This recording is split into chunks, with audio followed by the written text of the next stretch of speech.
guys, so in this room, there's 3 places you can start. The first place is by looking at the drawers over here and noticing that they match with the paintings. So if you look at the paintings, and then you look at the drawers, and you open one, you can see inside the drawers, there are words. And this says dogs, and so you notice that the dog's painting is at the bottom left. And so you put this drawer in the bottom left over here, and then you go ahead and do that with the rest of the drawers. And you have to watch inside because you just flip it. You flip the switch manually, and it's like the first switch on the board. Another place you can start is over here with the urn. If they could just move the urn, that goes ahead and opens the top, and they get a wand. Can't use the wand yet, so they can just place that to the side. And the last place they can start is there are 2 hands in this room. There's one right here and another one right here. And again, you have to watch for them to touch them at the same time. When they touch them at the same time, you flip the switch, this bottom drawer opens, and you get this book. So this will have already opened whenever they did the drawers and the paintings. Your first switch that you flip will open this box right here. And in this box, you get blocks with shapes. There's a circle, a square, and a triangle. And if you look in the book, you can't do anything until you get this book. And if you look in the book, you can hold it. You see that the numbers tell you which letter to look at. So 1, you look at T, 2, you look at H, 3, you look at I, 4, you look at R. Then that ends up spelling 13 out for them, so that tells them to look at the 13th diagram. Okay, so they look at diagram number 13, and they see that the shapes over here and the numbers on here probably correlate, so you count how many triangles are in this one, you place it down on one of these, and then you count how many squares, you place it down on a number, and you count how many circles are in this picture, you place it down on a number. Whenever they do that, this should go ahead and already open. If it doesn't open when they do that, make sure you press the apothecary. No, lectern, this is lectern. So make sure you press that, and it'll open this up for you, and it gives you this map. This map, it says Moaning Myrtle.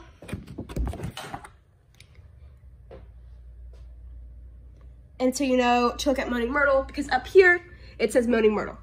So you do the steps, and once you do the steps, it unlocks this lock.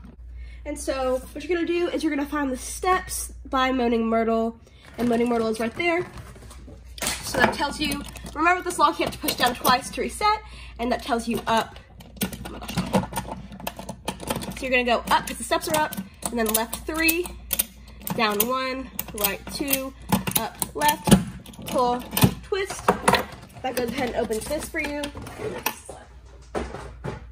And in this box, you're gonna get a golden egg, which you can't use yet, and this little thing right here.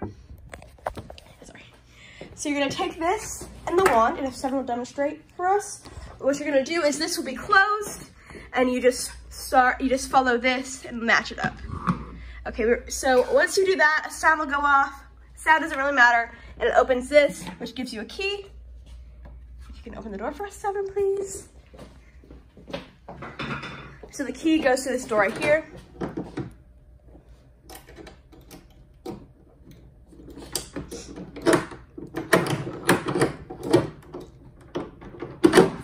So you open the lock, open the door, and you turn on this light switch. This light switch goes ahead and shows us some lights over here, and these lights correlate with the keys on either side. So you're gonna have them press the keys in the order of the blinking lights, and once they do that, they're gonna start leaning on the walls. A lot of the times you tell them to lean on the walls so they're not sure what opened. That goes ahead and opens the second door. And here, they normally start over here, and they just place the blocks in the right area. Once they place the blocks to match up, it's really easy. It's the easiest puzzle. Once they place the blocks in the right area, this harp will turn on, and when it turns on, you're just gonna wait for them to play it. And at the bottom right there, if you'll open the drawer for us, Sevryn. At the bottom, can you get the gem out? They're going to get a gem, and they're gonna place the gem right here. Another way that they can start is over here. They stick their hand, it says follow the spiders, so they follow the spiders, stick their hand in, get another gem. At this time, they're probably gonna match up the reds on the cipher wheel. And once they match up all the reds on the cipher wheel, a code will pop up, and it'll open this pedestal for them. You have to do the pedestal manually, but you're not gonna open it yet. So what they're gonna do is they're gonna put in the code on the bird cage, and they're gonna come back in here. And it's very hard to see in the camera, so you just have to make sure you listen for them to say that they're getting the golden egg. And the pedestal also is very slow, so make sure that you hit it a few seconds before. So you're gonna put the golden egg in the cage. A little tip is if you don't know if to put in the golden egg, tell them to also put in the owl. There's an owl in the drawers over there. You don't have to, but the golden egg is good enough. And this will open for them. They get this dragon head, which they can put on the pedestal. And they also get the last piece of the puzzle.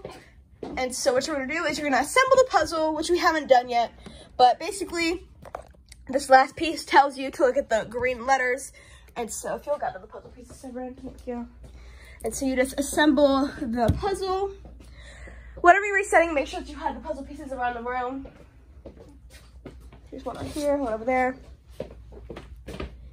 Put that there, put that here. There's one more. It's probably up there.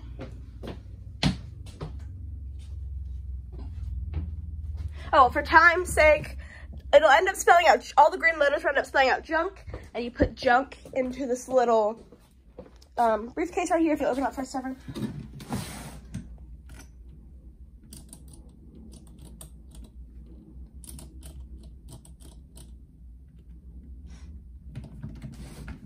Press down, press down. Yeah, there you go. So you get this little bellow, and you're gonna watch and wait for them to blow the bellow into the coals. So when they do that, make sure you hit the button that says coals, and this little door right here will open up, and they'll find this candle. Now the candle matches perfectly with the space that's over here with the other candles. Just move this box. And you place the candle right here. When they place the candle right here, you're gonna press another button, and it's gonna open this little bottom drawer right here. You get this little piece of paper. Now, this really, all they have to do is it tells them where to put the gems, and you just listen for the last line, which is the amethyst and sapphire switch creatures. And when they say that, you open up this bottom drawer right here. You get the last gem. Oh my gosh! You get the last gem. So once you place down all of the crystals or whatever the gems, these Roman numerals will pop up. And if you notice on the side, there's a whole bunch of Roman numerals. So people will just press the Roman numerals in order, and then it'll change to another screen. Okay, so once you complete this puzzle, the last thing that's gonna pop up is a riddle, and on the riddle there's gonna be italicized letters. And those italicized letters spell out numbers, which you're gonna use to escape. So the code to escape that you're gonna put into this door is 74171541.